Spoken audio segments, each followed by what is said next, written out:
Welcome to indoor outdoor. আশা করি আপনারা সকলে ভালো আছেন, সুস্থ আছেন। আজ শুভ তৃতীয়া, তাই এই শুভ তৃতীয়ার দিনে আমি সুমি হাজির হয়ে গিয়েছি। বাইরে তো একটা ঝমঝমে বৃষ্টির ওয়েদার, তো বৃষ্টির ওয়েদারে তো ঠাকুর দেখতে যাওয়াটা মনে হচ্ছে না পসিবল হবে এবছর। তাই ঘরে তো বসে থাকলে হবে না, মানে পুজোর দিনে ভালো মন্দ খেতেই হবে। তো তার জন্য একটা হেলদি চিকেন আজকে একটা তোমাদেরকে করে দেখাবো। তো দেখো, দেখতেই পাচ্ছ আমি কি মশলাগুলো নিয়ে নিলাম। আর ওদিকে আমি কিন্তু একটা প্যান বসিয়ে দিয়েছি, প্যানের মধ্যে একটু সর্ষের তেল দিয়েছি, দিয়ে তার মধ্যে আমি একটু বেসন নিয়ে নিচ্ছি, বেসনটা রোস্ট করে নিচ্ছি একটু।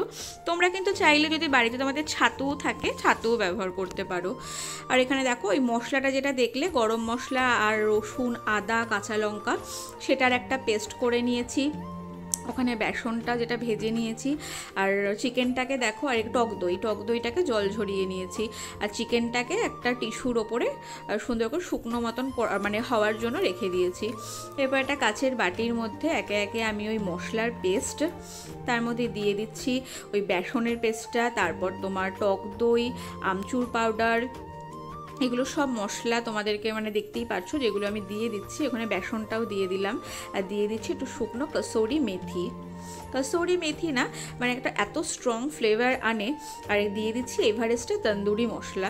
তোমরা কিন্তু যে কোনো কোম্পানিরই ইউজ করতে পারো। আমার বাড়িতে এভারেস্টের মশলা ছিল, তাই আমি এভারেস্টের মশলা ইউজ করেছি, তন্দুরি চিকেন মশলা। এবার আমি হাতের সাহায্যে সব মশলাটাকে ভালো করে মিক্সড করে নেবো। এখানে কিন্তু দেখো আমি এখন নুন ইউজ করছি না।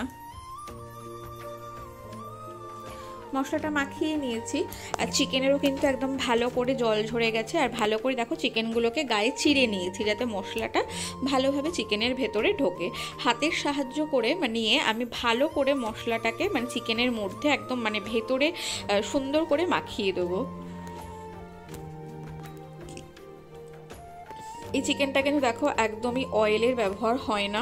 যারা ডায়েট করছো, মানে পুজোর আগে যারা ডায়েট করছিলে বা পুজোর মধ্যেও যারা ডায়েটে আছো, তারা কিন্তু চাইলে কিন্তু এটা কিন্তু একদমই বাড়িতে রেসিপিটা মানে খেতে পারো। তোমাদের কিন্তু ভীষণই হেলদি এটা, মানে কোনো রকম কোনো প্রবলেম হবে না। দেখো, গল্প করতে করতে মোটামুটি আমার সব চিকেনেই এক এক করে লেগ পিসগুলোকে আমি মাখানো হয়ে গেছে।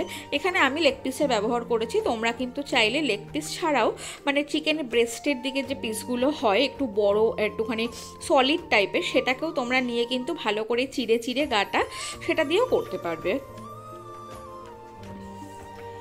একে একে আমার সব চিকেনগুলোর মধ্যে মশলাগুলো ভালো করে মাখানো হয়েই এসেছে। এবার কিন্তু আমি এটাকে দেখো, এটা যা মানে মাখানোটা না ভালোভাবে করতে হবে।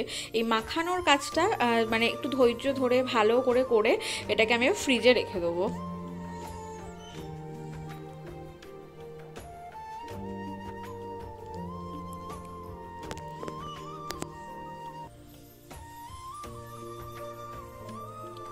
দেখো, মাখানো আমার মোটামুটি কমপ্লিট। সব কটা লেগ পিস আমি মাখিয়ে নিয়েছি। আমার পরিবারে 4জন সদস্য, আমি, আমার হাজব্যান্ড, আমার শাশুড়ি মা, শ্বশুর মশাই, তো আর আমার ছোট ছেলে আছে, কিন্তু ও তো খেতে পারে না। তো ওই জন্য দেখো, এবার আমি এটাকে অনেক মানে আধ ঘন্টা মতন মাখিয়ে রেখে দিয়েছিলাম। এরপর আমি অ্যাড করছি এর মধ্যে লেবুর রস। আমি কিন্তু লেবুর রসটা আগে অ্যাড করিনি, এখন আমি অ্যাড করছি আধ ঘন্টা পর। আর নুনও দেইনি আগে, এখন নুন দিচ্ছি। তোমরা যেটা দেখতে পাচ্ছ পিঙ্ক সল্ট, আমি এখানে পিঙ্ক সল্ট ব্যবহার করছি, কারণ আমরা বাড়িতে পিঙ্ক সল্ট খাই। আর তোমরা বাড়িতে তোমাদের যা সল্ট থাকবে তোমরা সেটা ইউজ করতে পারো। দিয়ে দিলাম একটু গোলমরিচের গুঁড়ো,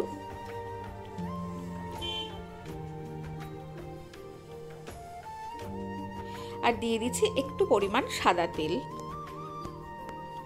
ভালো করে এবার সেকেন্ড ম্যারিনেটেড মানে আগে তো যেটা মাখিয়ে রেখেছিলাম মশলাটা, তারপর নুন, গোলমরিচ, লেবুর রস আর তেল দিয়ে মাখিয়ে রাখবো। মাখিয়ে এবার আমি ফ্রিজে রেখে দেবো।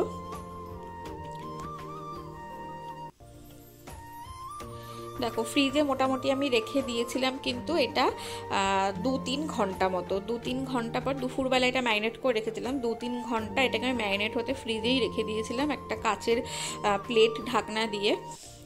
ম্যারিনেট খুব সুন্দর মতন হয়েছে, চিকেনটাও বেশ সফট হয়ে গেছে। আর ওদিকে একটু দেখো আলু, গাজর আর সুইট কর্ন দিয়ে আমি একটুখানি সেদ্ধ বসিয়ে দিয়েছি, তোমাদেরকে পরে দেখাচ্ছি এটা আমি কি করব। এটা একটু হালকা নুন দিয়ে ভাপিয়ে নিয়েছি, আর ওদিকে প্যানের মধ্যে একদম সামান্য পরিমাণ তেল দিয়ে দিয়েছি, আর তোমরা চাইলে অয়েল ব্রাশ করেও নিতে পারো। এবার দিয়ে লেগ পিসগুলোকে, লেগ পিসের পিসটা না মানে যেহেতু একটু মাংস বেশি থাকে, তো আমি একটু না একদম ডাইরেক্ট আগুনে দিয়ে দিই না, একটু এই প্যানের মধ্যে নিয়ে আগে একটুখানি নরম করে নিই। এই দেখো এখানে একটু চিংড়ি মাছও দিয়েছিলাম, একটু বিনস, একটু সুইট কর্ন, গাজর, আলু আর একটু চিংড়ি মাছ, এটাকে একটুখানি ভাপিয়ে নিয়েছি। এই যে তন্দুরির যে বেঁচে যাওয়া মশলাটা আছে, মানে চিকেনগুলোর গা থেকে ছাড়িয়ে যেটুকু মশলা বেঁচেছিল, সেই বেঁচে যাওয়া মশলাটা এবার আমি এই সেদ্ধ সবজির মধ্যে দেখো সুন্দর করে মাখিয়ে নিয়েছি। মাখিয়ে এটাকেও এবার 10-15 মিনিট মতো রেখে দেবো। ওদিকে প্যানের মধ্যে চিকেনটা তো আমার অর্ধেক কুক হয়ে গিয়েছিল, এবার একটু গ্যাসের আগুনে একটা জালি বসিয়ে আমি এটাকে একটু সেঁকে নিচ্ছি। এখানে কিন্তু গ্যাসের ফ্লেমটা একেবারে ঝট করে বাড়িয়ে দেবে না, আগে একটু হালকা করে রাখবে, নাহলে একদম পুড়ে যেতে পারে চিকেনগুলো। হালকা করে আস্তে মানে কমিয়ে বাড়িয়ে এমনভাবে তোমাদেরকে সেঁকে নিতে হবে।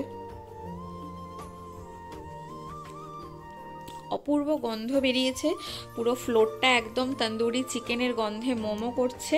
মানে তোমরা একটা ট্রাই করতেই পারো, মানে অসম্ভব সুন্দর লাগে, আমি কথা দিচ্ছি, মানে এত টেস্টি। মানে আমার পরিবারে তো এই তন্দুরি চিকেনটা আমার হাতে সবাই খুব ভালো খায়। এবার দেখো মানে যেহেতু মানে আমি একদমই বলেছি যে ডায়েট যারা করো তারাও খেতে পারবে, দেখো আমি কতটুকু পরিমাণ বাটার দিলাম এখানে, মানে একদম সামান্য পরিমাণে বাটার ইউজ করেছি, ভরে ভরে তেল একদমই ইউজ করিনি, খুব সামান্য পরিমাণে, মানে খুবই হেলদি হবে খাবারটা। আমার তন্দুরি চিকেন রেডি। এই দেখো তার সাথে একটু শসা, পেঁয়াজ আর একটু লেবুর রস আর একটু চাট মশলা ছড়িয়ে দিলেই পুরো রেডি। আর ওই যে বেঁচে যাওয়া যে মানে সবজি আর বেঁচে যাওয়া মশলাটা দিয়ে যে মাখিয়ে রেখেছিলাম, জাস্ট প্যানের মধ্যে সামান্য বাটার দিয়ে সেই সবজিগুলোকে জাস্ট আমি একটুখানি পোড়া পোড়া করবো। আর এই যে তন্দুরি চিকেন আর তার সাথে ওরকম রোস্টেড একটা সবজি, মানে বলতে পারো মানে ওটা এত সুন্দর খেতে হয়েছিল। তো যাই হোক, পুজোর দিনগুলো ডায়েট যারা করো, যারা হেলদি খেতে চাও, সুস্থ থাকতে চাও, তারা কিন্তু এই বৃষ্টির দিনে যদি বৃষ্টির দিনে ঘরে বসে থাকো, ঠাকুর দেখতে না যাও, তাহলে কিন্তু অবশ্যই আমার এই রেসিপিটা ট্রাই করো। আর একটা মুভি চালিয়ে নিও, কি করবে বলো বৃষ্টির দিনে? যে আমার যেরকম ছোট ছেলে আছে, আমরা তো বেরোতে পারি না, তাই খাওয়া দাওয়া কিন্তু একদমই বন্ধ করলে চলবে না। হ্যাপি পুজো, সবাই ভালো থেকো।